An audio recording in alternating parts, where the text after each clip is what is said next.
Tonight, we're getting insight from a retired local law enforcement officer about a trend that shows more murders are going unsolved nationwide. The Marshall Project, which reports on criminal justice around the country, looked at FBI data over the last 4 decades to uncover the trend in what's called the clearance rate for homicides.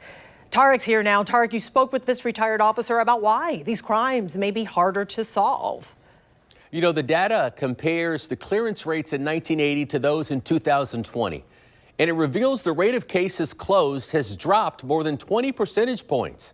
We asked a retired Jacksonville sheriff's officer to lay out some of the factors that make it harder for police to solve crimes in today's world. Police nationwide are only solving half as many homicides as they investigate each year, according to an analysis of FBI data conducted by the Marshall Project. And at the same time, the country is experiencing an alarming increase in homicides. In 2020, during the height of the COVID-19 pandemic, according to the report, shootings and murders skyrocketed.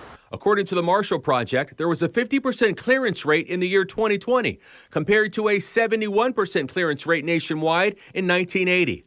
A crime can be considered cleared if an arrest is made, but it can also be cleared if police believe they had enough information to make an arrest, but they were unable to make that arrest for some reason, like the suspect had died. We asked retired JSO officer James Brown what are some of the factors police are facing, making it tougher to do their jobs. I think a lot of it would be contributed to technology. You have more and more individuals that have access to different media and watch different, shows and stories, and they take that into account. Brown says more online resources are available for criminals to learn how to get away with their crimes, pointing to murder suspect Brian Koberger, who's accused of killing 4 students at the University of Idaho.